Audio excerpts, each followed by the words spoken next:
जर ताब्यात घेतले तर त्या ठिकाणचा वाहतुकीचा मोठा प्रश्न सुटू शकतो। वारजे परिसरातील सर्व बाजूला असणाऱ्या नॅशनल हायवेच्या बाजूला असणारा सर्व्हिस रोड असेल, इतर अंतर्गत रस्ते असेल, या संदर्भामध्ये युटिलिटी क्रेडिट बॉन्ड पॉलिसी ही त्या ठिकाणी आपण लागू करण्यासाठी आदेश देणार का?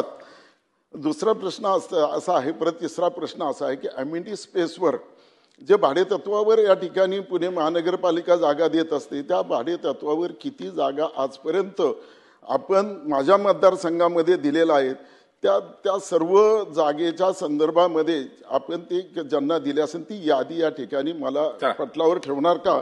आणि शेवटचा प्रश्न अध्यक्ष महोदय, शेवटचा अतिशय महत्त्वाचा प्रश्न आहे की या ठिकाणी खरं तर जकात नाका, वारजे जकात नाका ते गणपती माता हा 30 मीटरचा डीपीचा रस्ता आहे। या रस्त्यावर रोजही त्या ठिकाणी मोठ्या प्रमाणामध्ये वाहतुकीची कोंडी होत असते। या संदर्भामध्ये ग्रामपंचायतीने ज्यावेळेस महानगरपालिकेत आली तेव्हापासून या रस्त्याचा प्रश्न आहे, कारण हा 30 मीटरचा रस्ता आहे। याचं भूसंपादन होण्यासाठी खरं तर या ठिकाणी आपल्याकडे मागणी करण्यात आलेली आहे। तर नाही अध्यक्ष महोदय, शेवटचा भूसंपादन करण्यासाठी जी अध्यक्ष महोदय रस्त्याचा प्रश्न आहे वाहतुकीचा, तर भूसंपादन करण्यासाठी या ठिकाणी 56 कोटी रुपयाची मागणी या ठिकाणी केली, तर तो रस्ता आपण त्वरित करणार आहात का? आणि या संपूर्ण जे 32 गावं आलेली आहेत यासाठी पाण्याचं नियोजन करण्यासाठी आपण काय करणार आहात का? कारण आपण गावं घेण्यासाठी फार उत्सुकतेने गावं घेतली, गावांनी कुठला असा प्रस्ताव दिला नव्हता की आम्हाला पुणे महापालिकेत घ्यावं म्हणून। उत्तर द्या अध्यक्ष महोदय, सदस्यांचा जो सीमा भिंतीचा प्रश्न होता अध्यक्ष महोदय, त्याच्यामध्ये 200 कोटीचं टेंडर अध्यक्ष महोदय लागलं होतं आणि ते निधी आला नाही त्या काळात, इलेक्शनच्या काळामध्ये, म्हणून ते रद्द केले अध्यक्ष महोदय।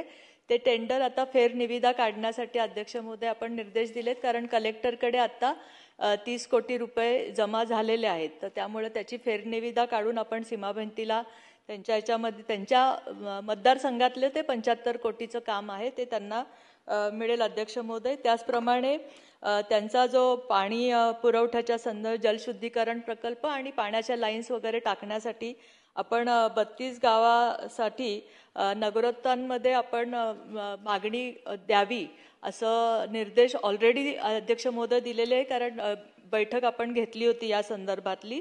त्याचप्रमाणे जे रस्ते त्याचा रस्ते ॲक्विजिशनसाठी आपण TDR देतो आणि बरेच जण कॅश कंपोनंट मागतात, तर यासंबंधी काय पॉलिसी करायची ह्याच्यासाठी आयुक्तांच्या अध्यक्षतेखाली आता एक कमिटी नेमलेली आहे, त्यांनी त्या पद्धतीने ते जशी पॉलिसी ठरवतील त्याप्रमाणे हे आपण सगळ्या रस्त्याचं ॲक्विजिशन करू अध्यक्ष। जर ताब्यात घेतले तर त्या ठिकाणचा वाहतुकीचा मोठा प्रश्न सुटू शकतो। वारजे परिसरातील सर्व बाजूला असणाऱ्या नॅशनल हायवेच्या बाजूला असणारा सर्व्हिस रोड असेल, इतर अंतर्गत रस्ते असेल, या संदर्भामध्ये युटिलिटी क्रेडिट बॉन्ड पॉलिसी ही त्या ठिकाणी आपण लागू करण्यासाठी आदेश देणार का?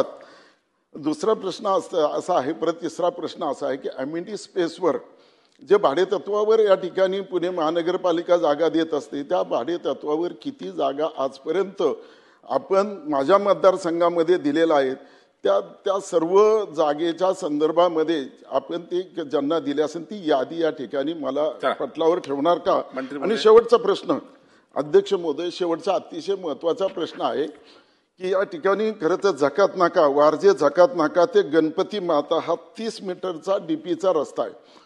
या रस्त्यावर रोजही त्या ठिकाणी मोठ्या प्रमाणामध्ये वाहतुकीची कोंडी होत असते। या संदर्भामध्ये ग्रामपंचायतीने ज्यावेळेस महानगरपालिकेत आली तेव्हापासून या रस्त्याचा प्रश्न आहे, कारण हा 30 मीटरचा रस्ता आहे। याचं भूसंपादन होण्यासाठी खरं तर या ठिकाणी आपल्याकडे मागणी करण्यात आलेली आहे। तर नाही अध्यक्ष महोदय, शेवटचा भूसंपादन करण्यासाठी जी अध्यक्ष महोदय रस्त्याचा प्रश्न आहे वाहतुकीचा, तर भूसंपादन करण्यासाठी या ठिकाणी 56 कोटी रुपयाची मागणी या ठिकाणी केली, तर तो रस्ता आपण त्वरित करणार आहात का? आणि या संपूर्ण जे 32 गावं आलेली आहेत यासाठी पाण्याचं नियोजन करण्यासाठी आपण काय करणार आहात का? कारण आपण गावं घेण्यासाठी फार उत्सुकतेने गावं घेतली, गावांनी कुठला असा प्रस्ताव दिला नव्हता की आम्हाला पुणे महापालिकेत घ्यावं म्हणून। उत्तर द्या अध्यक्ष महोदय, सदस्यांचा जो सीमा भिंतीचा प्रश्न होता अध्यक्ष महोदय, त्याच्यामध्ये ह्याचं 200 कोटीचं टेंडर अध्यक्ष महोदय लागलं होतं आणि ते निधी आला नाही त्या काळात, इलेक्शनच्या काळामध्ये, म्हणून ते रद्द केले अध्यक्ष महोदय.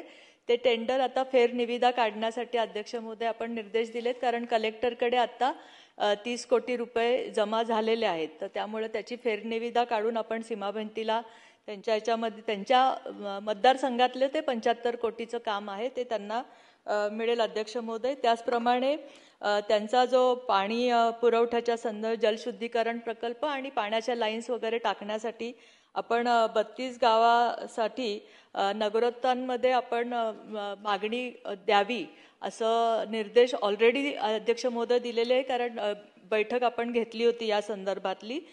त्याचप्रमाणे जे रस्ते त्याचा रस्ते ॲक्विजिशनसाठी आपण TDR देतो आणि बरेच जण कॅश कंपोनंट मागतात. तर यासंबंधी काय पॉलिसी करायची ह्याच्यासाठी आयुक्तांच्या अध्यक्षतेखाली आता एक कमिटी नेमलेली आहे.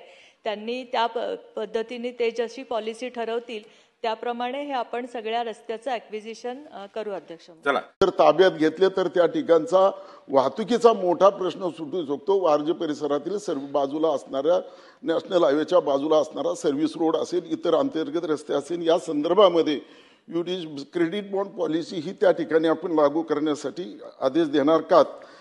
दुसरा प्रश्न असा आहे. परत तिसरा प्रश्न असा आहे की अमेनिटी स्पेसवर जे भाडेतत्वावर या ठिकाणी पुणे महानगरपालिका जागा देत असते, त्या भाडेतत्वावर किती जागा आजपर्यंत आपण माझ्या मतदारसंघामध्ये दिलेल्या आहेत, त्या सर्व जागेच्या संदर्भामध्ये आपण ते ज्यांना दिले असेल ती यादी या ठिकाणी मला पटलावर ठेवणार का? आणि शेवटचा प्रश्न अध्यक्ष महोदय, शेवटचा अतिशय महत्वाचा प्रश्न आहे की या ठिकाणी खरं तर जकात नाका, वारजे जकात नाका ते गणपती माता हा 30 मीटरचा DPचा रस्ता आहे. या रस्त्यावर रोजही त्या ठिकाणी मोठ्या प्रमाणामध्ये वाहतुकीची कोंडी होत असते. या संदर्भामध्ये ग्रामपंचायतीने ज्यावेळेस महानगरपालिकेत आली तेव्हापासून या रस्त्याचा प्रश्न आहे, कारण हा 30 मीटरचा रस्ता आहे.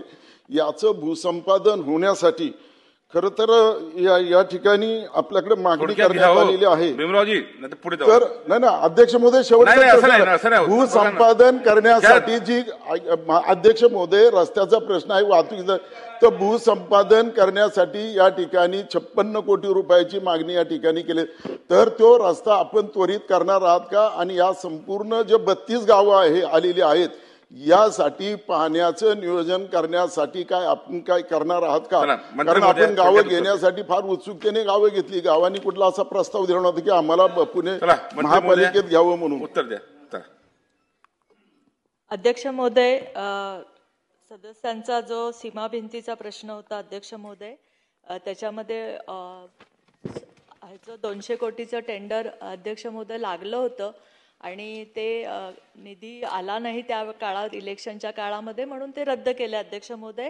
ते टेंडर आता फेरनिविदा काढण्यासाठी अध्यक्ष महोदय आपण निर्देश दिलेत, कारण कलेक्टरकडे आता 30 कोटी रुपये जमा झालेले आहेत. तर त्यामुळे त्याची फेरनिविदा काढून आपण सीमाभिंतीला त्यांच्या याच्यामध्ये त्यांच्या मतदारसंघातले ते 75 कोटीचं काम आहे ते त्यांना मिळेल अध्यक्ष महोदय. त्याचप्रमाणे त्यांचा जो पाणी पुरवठ्याच्या जलशुद्धीकरण प्रकल्प आणि पाण्याच्या लाईन्स वगैरे टाकण्यासाठी आपण 32 गावासाठी नगरोत्थानमध्ये आपण मागणी द्यावी असं निर्देश ऑलरेडी अध्यक्ष महोदय दिलेले आहे, कारण बैठक आपण घेतली होती या संदर्भातली.